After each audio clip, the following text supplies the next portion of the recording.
Tere. Hello, everyone. I'm the last speaker today. It's an honor. I think I'll try not to bore you too much. You see the picture. It's quite illustrative. What have we become? We were bacteria, we became fish, we came out of the water, and at the end, we're bringing back to the earth what it gave us in a different way. That's not the way it should be. So basically, what I'm going to explain is a story about waste and how are we going to get rid of it. In a sense, basically, the zero waste movement to which I belong, in a way, can be seen as a competitor with a let's do it, in a sense that if we make it to zero waste, you don't have any waste to go and collect. So, but I'm sure we'll make it compatible somehow.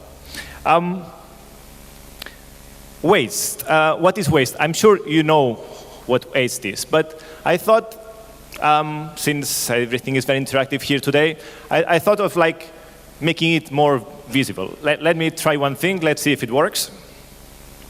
Sometimes it works, sometimes it doesn't. Let's take waste. So,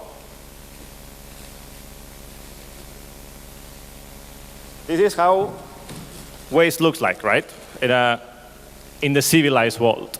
Because, of course, in the Middle Ages, they didn't have this. Or in the prehistoric times, they didn't have plastic bags. And it's important, they were black. Oops. It's important that it's black because like this, you don't see what is inside, right? If you make waste visible, then you might realize that it is not waste. And then maybe someone will have to pick it up and recycle it. So, waste, is it resources? What am I saying? Let's try. I'll clean it, don't worry. Can a volunteer come? Professional. Come up. Let's see how much waste do we have here. Can you separate it a bit and tell me what is in here? First of all, we have a lot of plastics that we use at the environmental conference when we have cups. A good point. Let me add, this is the transparent one is PET, fully recyclable. The white one is polypropylene. If you mix them, it's very difficult to recycle them. You're going to downcycle. You're not going to recycle. Important to keep them separate. But these are both resources. Some more. Well, yeah. Well. What else? PET bottles, fully recyclable. What else? These are all packaging. It's all mainly made of paper, so it can either be recycled. Well, with a bit of plastic, that's a bit difficult. Otherwise, it can be composted without any problem if the ink is OK. This plastic film is something that should be avoided, but it can be, with difficulties, recycled, but it can be avoided. And organic waste. I think that's mainly it, right? That's what we have. The organics can be composted, you can make biogas with it, you can do lots of things. But generally speaking, I don't see much waste here. What I see is the waste that we have created, because this waste was not waste before. So if this is going to be waste, it's because we're going to leave it in this black bag. If we separate it, it's not waste. So that's basically a summary. Thank you very much. I'll clean it later, don't worry. Well, if you want to do it when I'm talking, but I mean, it's better. I'll do it later. So, as you can see, it's up to us. And we care. So, that's basically what we had.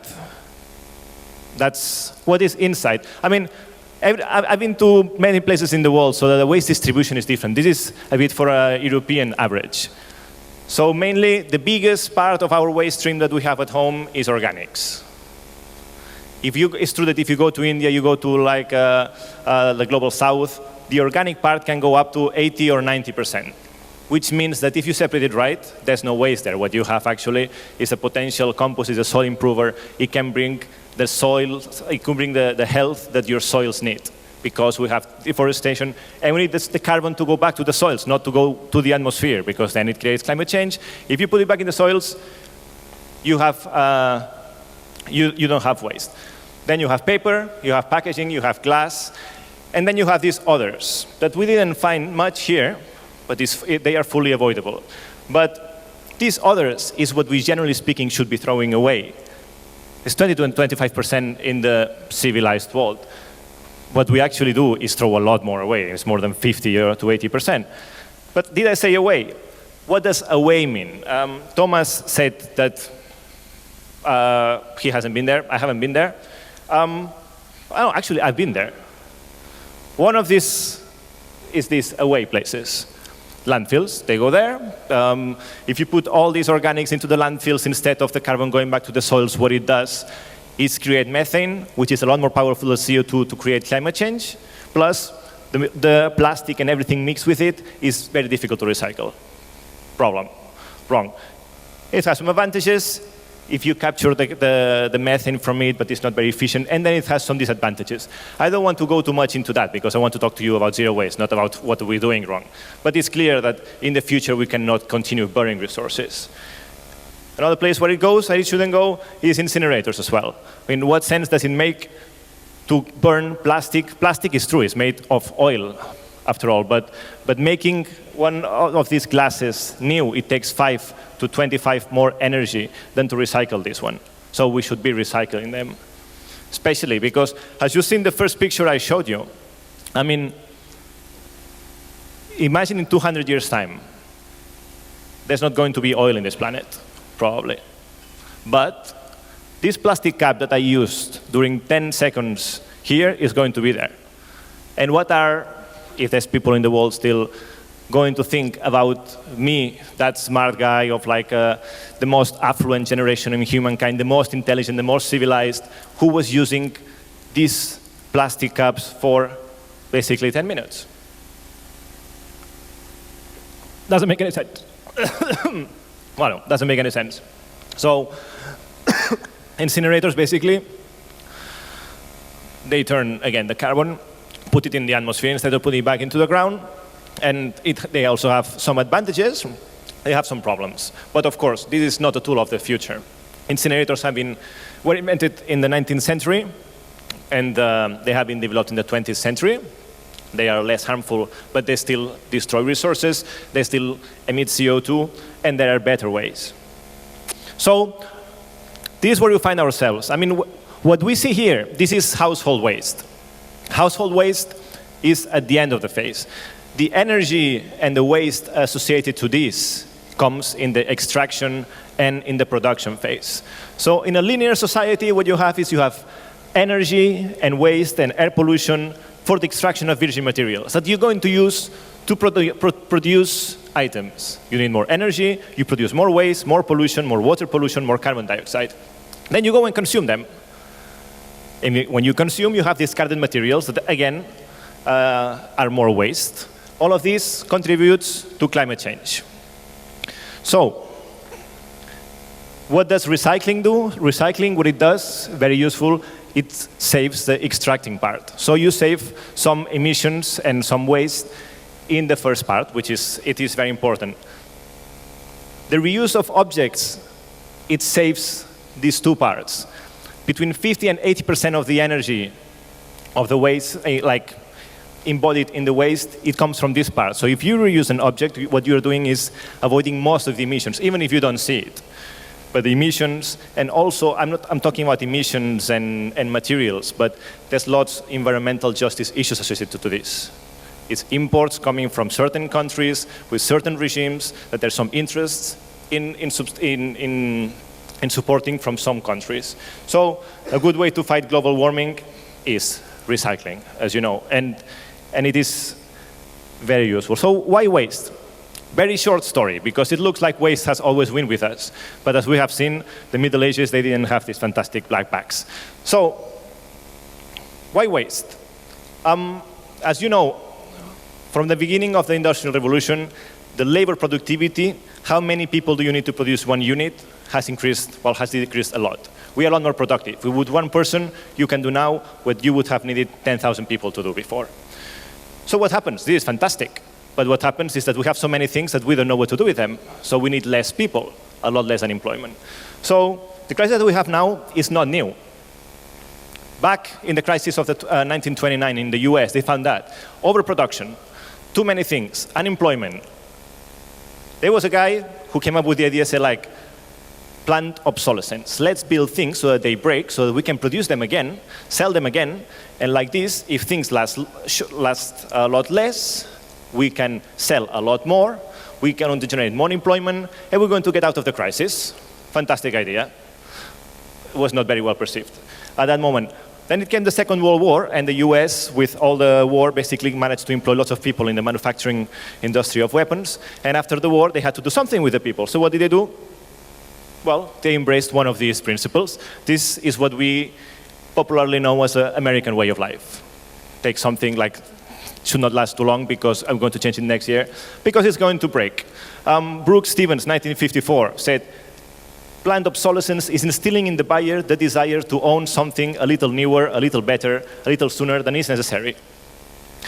So planned obsolescence was also combined with perceived obsolescence. Some things might take too long to break. So what do? You change the fashion. So something looks old-fashioned, so I should, well, throw it away. Why do we change the fashion every year or every 6 months? Good question. These things are still working, and we have to change them just because they look old, and we don't want to look old-fashioned because we want to be different. But we are the same as everybody else in the end, just changing everything every 6 months. Very quickly, so from the sustainability point of view, this is a problem, of course. This doesn't stand. This doesn't stand because we're using a lot more resources than we have in this planet. The planet, in a way, is like if you have a company. You have a capital in the company. If you are using your capital and spending more than what you have year after year, what you have is that you're increasing a deficit. In 2010, we used 150% of the resources that the Earth produced. And this has been going on for more than 30 years now. So we're running a deficit. And the financial crisis shows very well what happens when you run a deficit. Then you have a debt. And when you have debt, then what you do? The difference is that we don't have like a World Bank or like a Galaxy Bank that is going to borrow us ecological capital for the next generations. And this is a very serious issue. Europe, for example, most of the issues that we use in Europe are being imported. If the rest of the world is going to get to the level of consumption of Europe, basically what we're going to have is we'll have to buy another planet, or two. So very quickly, as important as building a circular economy is to reduce the materials use. And then I jump into my topic very quickly, that is zero waste. As part of building this sustainability, as part of like how to build an economy that is sustainable.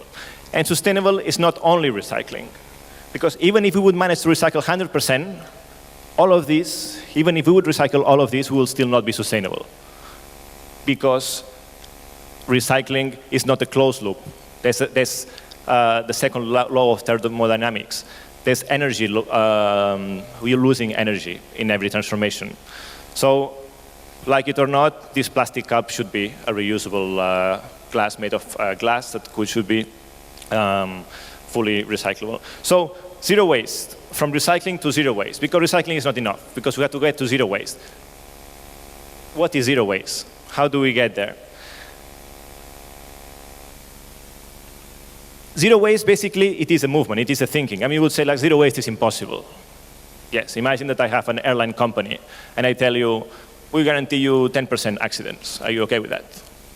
Or how much accidents do you want? 20%, 30%? So no, your aim is zero. I mean, any car company or anyone who's trying to sell you a product, they say like, well, it can fly 95% of the times. Are you happy with that? I would not fly with that. So it's the same with waste. It is very difficult right now because the whole system is built around the concept of waste, because things have to be made in a way that cannot be recycled or reused, because otherwise we would break this fantastic cycle that we have built since now 60 or 70 years. So what happened with this is this zero waste movement has been going on around the world among communities because, and here, Rainer has said something very important. Countries don't recycle, it's communities who recycle. That's why zero waste works with communities. It's from the lower level that starts the wheel to change the system. And the systems that I've seen that work the best in in the whole world is because people one day have said, I don't want to continue working with this incinerator or with this landfill, I want an alternative. And they build alternatives. And these are the zero waste alternatives. So basically, I'm going to tell you the 10 steps to get to zero waste very quickly. First of all, source separation. The highest technology you can imagine for recycling. This. And I think you all have them, at least one or two. So if you do the work at home, most of the work is done. And you don't need machines because you cannot, I mean, if in India you cannot afford to pay €1 for collection, I mean, how are you going to build a machine to separate waste at home? That you can do in some places, but in some other places, it's not that difficult. I mean, we produce waste separately. I don't produce a glass with organics, with everything mixed up, right? So you separate in the beginning, most of the work is done. Then, door-to-door collection. That's something that we're using in Europe. In many places, it's been more successful than using containers because it gives a lot more results. But it's also happening in India, for example, in some communities that we have started collecting the waste at the doorstep. This is an example of Catalonia, for example. The two, Tiana and Tona, in green and blue, they jumped from 20% separate collection to more than 80% in a few months. So this is possible, just changing the system with which you collect the waste. So this is possible. More, composting. Separate collection of organics is at the core of zero waste. Because, as we said, most of the waste is organics. Separate that, and the rest is easy. The rest is easy because if that's contaminated, it costs more money to clean it, and it's contaminated, and then recycling it is a lot more difficult. You get a lot less quality in the recycling. Then, of course, you can have, and that's the optimum, home composting at home. So most of the waste doesn't leave your place because you can compost it at home. I lived in Brussels. I was having worms in my apartment. My girlfriend hated it. You don't have to use it. I mean, there's some separate collection systems that are better. But you can have, if you have a garden, you can have home composting. There's also, where I live now in Barcelona, we have aerobic digesters that do the work for you. You just have to separately collect it. And I tell you, if you separate the organics, the rest of the waste, you can keep it at home for days and weeks because it doesn't smell. As easy as that. The reason why you're taking the waste every day out is because it smells. If you take out the organics, the rest doesn't smell, except from the nappies and this kind of stuff. But recycling. You know what recycling is. I don't go more into that. Reuse, repair, and community centers. This is very useful and very important because, as I said, is where you save more energy, more than recycling. If there's things that you don't need anymore and they're still useful or can be used, you can give it to a second-hand shop or to a repair center. If it's repaired, you're saving lots of emissions. It can be sold again. You're creating jobs. You are avoiding that this goes to an incinerator or to a landfill, and it can be done, and it's happening. This Klädslopsparken is not far from here. It's in Sweden. It's a leisure park. I cannot go much into details with that, but you go there to have fun. With the children and everything, they teach you how to separate, but in a funny way. Just one anecdote that I thought very funny. You go to the bathroom, it's full of paintings, full of used paintings. But many people come out of the bathroom, and the manager says, this is the only time when people sit down, relax, and think about, and then you see a painting, say, I'll take it home. They come out of the bathroom with a painting. So, as you can see, they are using their brains to avoid generating waste, and this is very useful. That's the way we want to work. Also because if you go to Los Angeles, if you have a characterization, if you see what is in the waste bin in Los Angeles, you see that the reuse part is only 2%, but the value is 40%. That's the value that we are losing when we don't have reuse and repair centers, and we send this to the landfill or to the incinerator. So there is opportunity for business. This is an example of a reuse park in Berkeley. You see bathrooms, doors, etc. So next to source separation and treatment, we need to reduce the residual fraction, because basically now we have seen everything that was recyclable, we have recycled. Everything is compostable, we have composted. What we have to do now is work on prevention to stop this waste from being there in the first time. How do you stop these plastic cups from being here and have an alternative? One is waste reduction initiatives, and the other one is economic incentives. Examples of waste reduction initiatives. For example, the reduced food wastage. The last minute market is an initiative started in Italy, now spread around Europe. It basically connects the supermarkets with food that is about to expire with, with NGOs that are working with people who need food. And so that this food, instead of being thrown into the bin, is being fed you're feeding these people. And instead of being a waste, what you're doing is actually feeding people. Plastic bag taxes or bans in Italy this last year started with a ban on plastic bags. That means that they're using biodegradable biodegradable bags, which is another issue. But in the Philippines, in Alan, you had taxes. There's lots of examples of how can you do that. This materialization of presents, instead of giving, I don't know, a Game Boy or a phone to your niece, you can buy him, I don't know, tickets to the circus, for example. We're buying so many presents that nobody needs. If we think twice, it's been a while since I haven't bought a present that is something physical. But I tell you, I mean, the result is quite good so far. You can be a lot more creative as well, with surprises, like bring someone to a landscape or something. It's very useful. Promotion of reusable nappies, for example. That's another idea. Or a workshop to train to self-repair. That's something in Barcelona is also working quite well. I mean, train people to fix your own things. If something is broken, you fix it, you don't have a waste. And you can continue using it. This is a shop in Italy where basically you can buy almost anything you can imagine without packaging. You can buy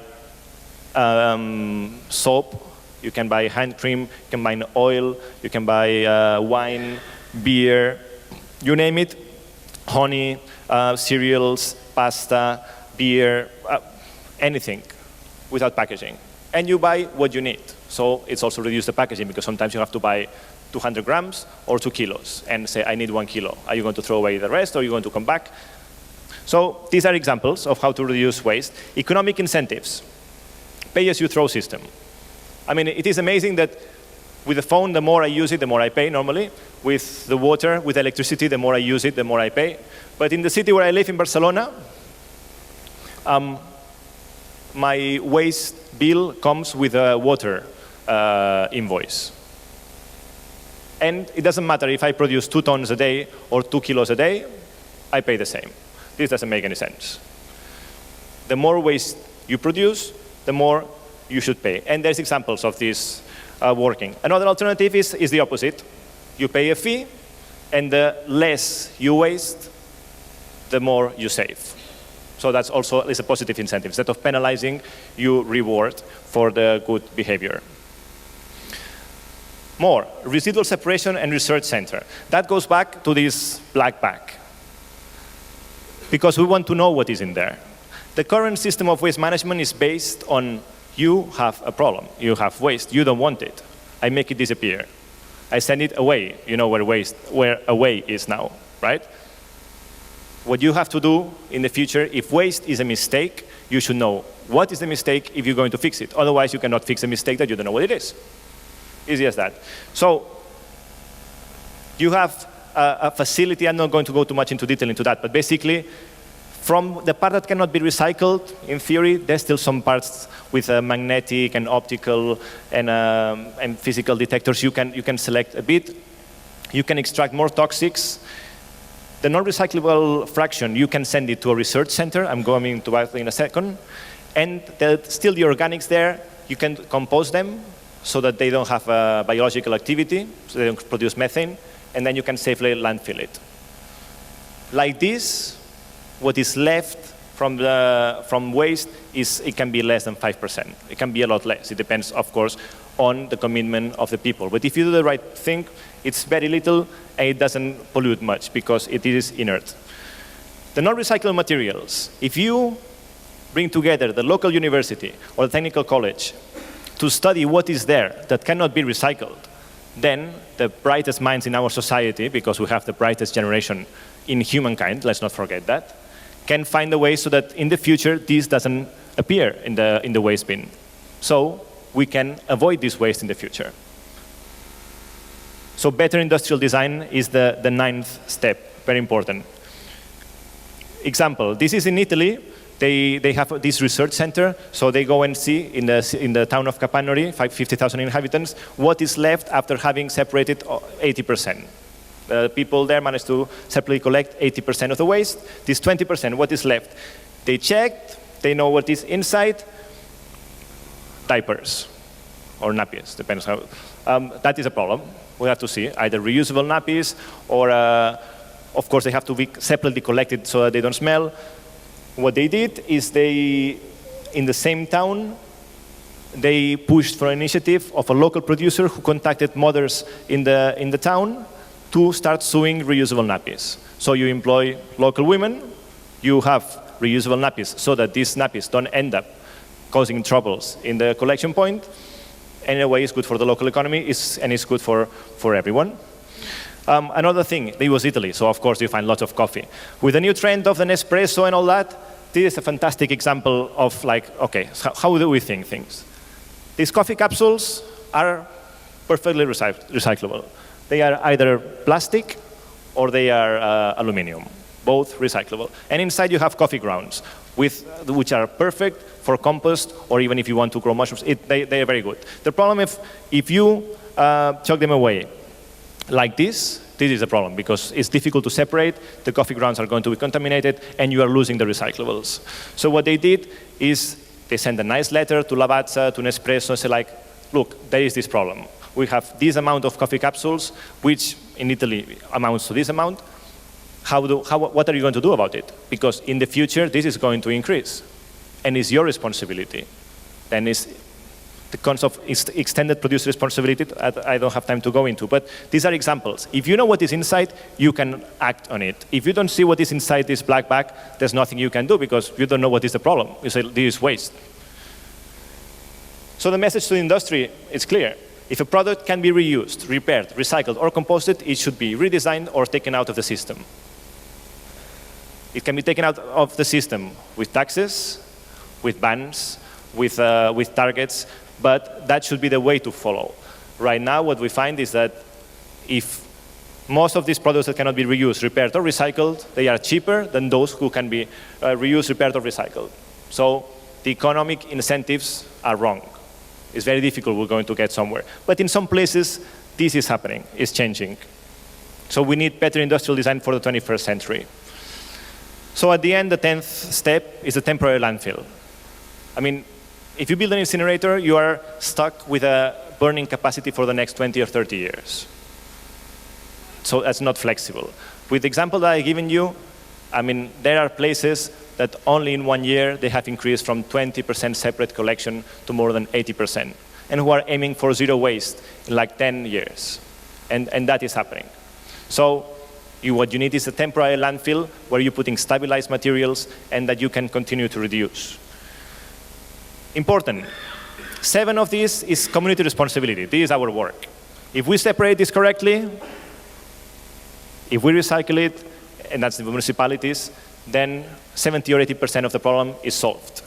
The rest, there's some part in the society that we, no matter what we do, cannot recycle. And this is industrial responsibility. These are the companies that have to change. And we have to make them change, be it with popular pressure, be it with taxes or something. And there, I mean, I second what Rainer was saying. We really need the people. We need the Let's Do It movement to start pushing also in this direction, because otherwise we cannot go beyond the 70–80% recycling, at least in the global north. So, zero waste, it can be low tech. We don't need sophisticated technologies for that. What I explained is mostly quite simple to implement. It keeps most of the money spent in the local area. That's important. If India, for example, buys an incinerator from a Dutch company, what you're doing is exporting your money. If you build a door-to-door separate collection with recycling on the site and with composting on site, what you're doing is creating local jobs, reducing emissions, and building sustainability, because you're going to, if you have compost, you have better soils, you can produce your own food. Every component of what I explained is already operating somewhere in the world. And there are some cases where we're trying to put them together so that this is working. It is better for, well, that I already said. Introduce discipline into the system. Integrates higher education into solution. And that's very important. Because if we find the perfect technology that is going to do all the work for us, where is the education? If I put a machine at home that is going to, I just throw everything in there, I don't have to take care of anything, what is the message? Where is the education? I mean, this is like watching, sit down in the sofa, watching TV, everything gets done for you, you don't have to think. That is good in the short term. In the long run, the new generations are going to have a problem. It's positive. It is depressing to watch TV these days. You watch TV, it's the end of the world, Durban is a disaster, they're going to bomb Iran, Europe is in a financial crisis. It is really depressing to watch the news these days. We need political positive messages. And the let's do it message, I think it's very positive. And the strategy like this is also useful because you're bringing hope with tools. We're going to produce local jobs. We're going to reduce emissions. We're going to recycle at home. You're going to see the effects of your activity at home. And that is positive. That's what people need, something that they can understand because we all produce this thing here. It brings people together because in the places where the zero waste alternatives are being implemented, I see people like nowhere else working together. Because if you want to impose this on your politicians, you really need strong public support. If you say, I'm going to contract a waste management company to do the work for me, they're going to come up with a system that is going to be okay. Okay, we're going to burn 50% of the waste. The rest will separate it like this, like that, and we'll see what we can do. The results not very transparent, and in the end, it is a problem. It challenges the creativity of the citizens and decision makers. It's the change of paradigm that we're talking about. It's about us being actors and not just the audience of the politicians. And offers more hope about the future because we have a solution, we have a way out. What does it take? I more or less said it. It takes you, basically. It takes you to ask your politicians. It takes you to start sorting at home. It takes you to talk to the neighbors. It takes you to do home composting, to do community composting. It takes the people. And we have communities all over the world basically pushing this message. And some places we are more successful, and some places we are less successful. But the truth is that this is happening. And in the places where we have zero waste, surprise, we don't have much litter. So I'm afraid the let's do it campaign there would not work because there's no waste, or there's not much waste. In Europe, there is a network that is growing, but as I tell you, I mean, around the world, we have many examples, just two examples, one of the north, one of the south. In San Francisco, that's where they invented this planned obsolescence thing. Huh? It generates lots of waste still, but in the 90s, they were discussing, okay, what are we going to do? Are we going to build an incinerator and try to separate what we can, etc., follow the American model, or are we going to be visionary and do a change? The opposition of the people, and really like people pushing the mayor to do something different, pushed them to approve zero waste strategy for 2020. It was very far away then. So say, okay. And they went for it. They banned incinerator for some years, but they started with very aggressive separate collection, door-to-door, composting very close, etc. And they jumped to 2003, 30%, 2010, 75%. They go for 100% to 2020. Right now, most of the waste is being separately collected and composted or recycled, etc. I can explain a lot of details about this, but I don't have the time. But what they're working now is in industrial responsibility. It's like, how do you convince industry that what you put in the market can be recycled or composted and can be treated in an easy way? And they have very good examples. Another example, in India, precisely, in the state of Kerala, in South India, there is the town of Kovalam. That also had kind of the same problem. It's a touristy city, and what they saw is that the beaches were starting to get dirtier and dirtier. The tourists started to complain to the hotel owners, like, we don't want to come here, this is dirty. So the hotel owners talked to the mayor, so like, what can we do? And the mayor asked advice and said, like, we'll build an incinerator. Then the community started reacting like, okay, what do you mean, let's build an incinerator here that we don't know how this operates, etc. let's try to do something. And the community took the initiative of changing the system. And they took it and changed it upside down. They started separately collecting waste. They compost a lot more. They even have these biogas digesters where you put the organics and you create methane with which you can create electricity and you can have gas at home. They have a lot more reuse. They have libraries with second-hand books. They have recyclers. They generate lots of jobs, especially for women, when it comes to, like, for example, sewing the cloth discards, for example, because the composition of waste there is very different. Also, they have a lot of locally grown organic food, thanks to the compost they're producing, which is something that the tourists really love. So what the result of all this change was that it increased tourism. And how did this happen? It's thanks to the community engaging with the hotels that were the first ones interested in cleaning the thing. And that happened also in the global south. So this is something that is possible, and it's happening. Maybe you've seen that.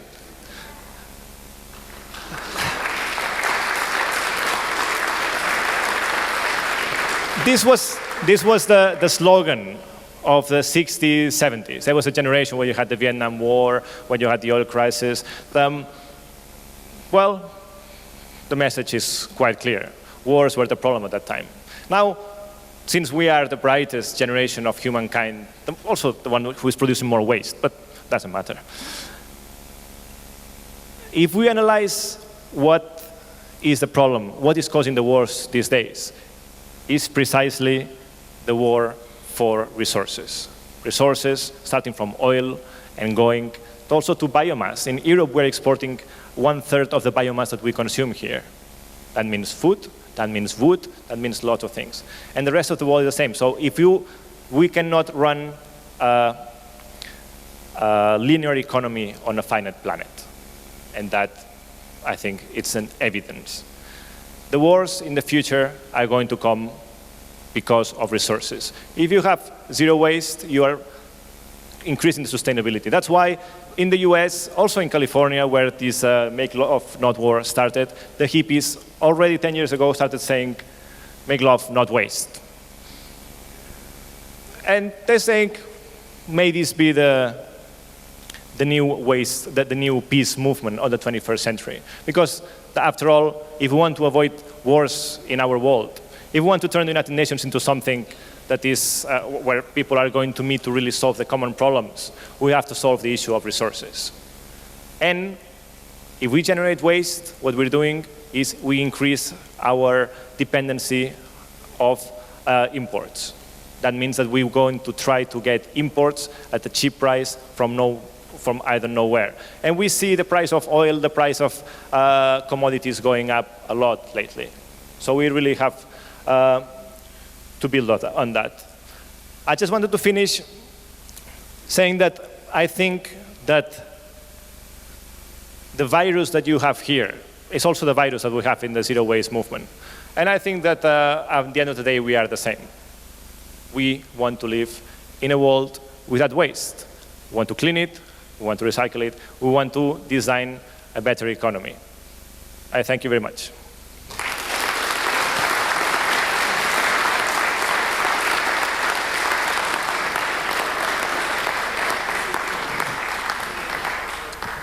Thank you, Joan Marc. One or two questions or comments, if there are? Oh? Yeah. Joan Marc, I was thinking, what if we could figure out some way to do it like this, that when we do a country cleanup, we could have a participants signing for some kind of a, would that be like an earth contract or something like this, where they would support those measures. And by using them, as a tool, as a mass together, so we could, they would do just one more thing instead of just cleaning, but they would, support those slogans. So if you could help with this, different countries, just to make sure that they would sharpen the message for the region. Perhaps we could get to the zero waste clean planet quicker. Huh? No, absolutely. I mean, in fact, I wanted to propose that, but I forgot. So thank you very much, Rainer. I think that it is very important to say that the Let's Do It is not about changing the waste from A to B. It's about making waste disappear somehow, but phasing it out. So it's important that to say, we, the communities, are going to clean now, but next time we don't want to see this here. So this is the way how we're going to avoid having to clean this up again for you. So I think it makes absolute sense. So it really gives like a continuity to the project. And those, something that you have that the Zero Waste movement doesn't have is access to people. Because your message, it touches the people. Because you have a list of contacts that is huge. If you manage to engage all these people into these kind of messages, the strength is amazing. So I really second this proposal. I think it will be fantastic. Rainer, I'd just like to continue upon your thought because something struck me just now, actually. I don't know what's the binding number in each country for a referendum, you know, which then binds the country to do it. So we had already 3 million people. So we could just make a referendum global for all the countries of the world that would be brought to all the governments of the world that we don't want waste anymore. And I think maybe it could work, you know. Yeah, then it would take less than 10 years, sure.